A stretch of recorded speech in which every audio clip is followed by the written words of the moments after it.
एक बात हमारे कहने से मान लो, आप अगर मान लेंगे तो हम आपको वचन दे रहे हैं, मंदिर में जाने से जो पुण्य मिलेगा उससे कम पुण्य आपको गेस्ट हाउस में भी नहीं मिलेगा। एक पुण्य का काम हमारे कहने से करके आइए आज के बाद। ध्यान दो, व्यासपीठ से कह रहा हूं, नकारिए नहीं, इसको मान लीजिए। अगर इतना भी करके आओगे तो उस गेस्ट हाउस में भी पुण्य हो जाएगा। क्या पुण्य करना है? एक छोटा सा, भागवत जी के सामने बैठे हो, झूठ ना बोलना।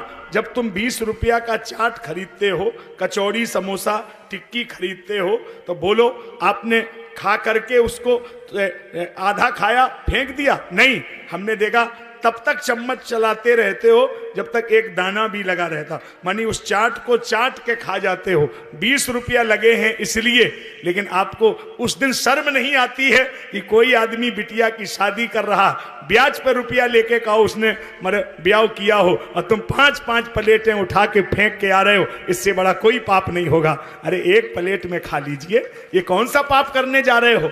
हैं? पता लगाइए कि लड़की वाला बेचारा कहीं ब्याज पे ना लाया हो, कहीं से इसने काऊ के पैर पकड़े होंगे, 2-4 लाख रुपया मांगे होंगे, और तुम उसकी प्लेटें बर्बाद कर रहे हो। एक रात में 5-5 प्लेटें तुम कूड़ा में फेंक के आ रहे हो। ये पुण्य है कि पाप है? इससे अन्न का अपमान है, भगवान का अपमान है। तो आज इस भूरेपुर के लोग ये हमें वचन दें कि आचार्य जी अब आपने कह दिया, आज के बाद हम लड़की की शादी में अगर गए, अगर हम 5 लोग गए तो कम से कम 500 लिखा के आएंगे, और अगर 2 लोग गए तो 200 तो लिखा ही देंगे।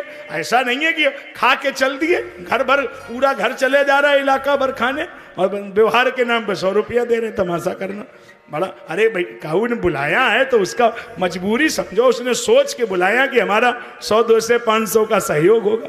रसोईया में 1.5 लाख उसने खर्च किया, और तुम 50 रुपया दे के और पूरा खानदान खाए के घरे चले आ रहे। जरा शर्म नहीं आ रही?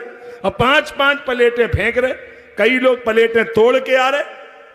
ये गलत है, बहुत बड़ा अपराध है। तो अब क्या बोलोगे? हम जो बोले वही बोलो। बोलिए, उतना ही लो थाली में, उतना ही लो थाली में, जो व्यर्थ न जाए नाली में। जो व्यर्थ न जाए नाली में। ये याद करके जाओ, उतना ही लो थाली में, जो व्यर्थ न जाए नाली में।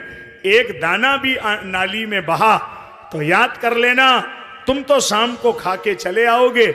जिस समय पे मालिक के सामने भगोने फेंके जाते हैं, सब्जी भरी, रसगुल्ले भरे, कचौड़ी पूरी जब फेंका जाता है, तो उस समय मालिक तुम्हें अंदर से बद्दुआ देता है कि भगवान ऐसे व्यवहारी किसी का ना हो, कितना हमारा बर्बाद करके गए, और उसको तो पैसा पूरे ही लगते हैं। ये कौन सा व्यवहार निभाने जा रहे हो? पूरी अच्छी लगी 2 ले लो, रोटी अच्छी लगी 1 ले लो, दही अच्छा लगा ले लो, मना कौन कर रहा है? लेकिन अच्छा सब लग रहा है, लेकिन 1 चम्मच, बाकी कूड़े में 1 चम्मच। क्या यही भगवान ने आपको सिखाया? गलत बात। अन्न भगवान का स्वरूप है। हमारी बड़ी पीड़ा है साहब, हमने कई लड़की वालों को ऐसा कहते सुना है। उन्होंने कहा, आचार्य जी आप अगर मंच से कहो तो शायद लोगों में सुधार हो।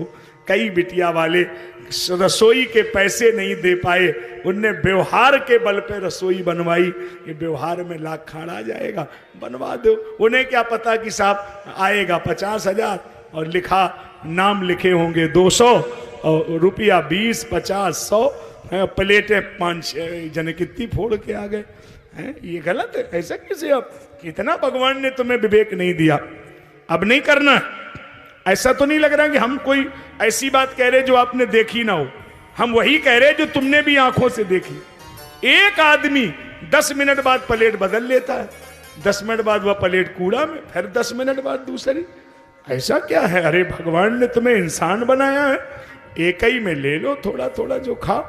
हे भगवान, हे परमात्मा, ऐसे कैसे करते हो? तो ये गलत है। आज के बाद नहीं। अन्न कभी भी अन्न की बर्बादी नहीं करिए।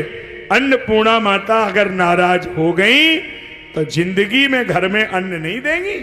अन्नपूर्णा माता का अनादर है, कभी नहीं। तो आप क्या करेंगे? कोई जरूरी नहीं है कि घंटी बजाएंगे कि माला पहरेंगे ना, यही पूजा करिए।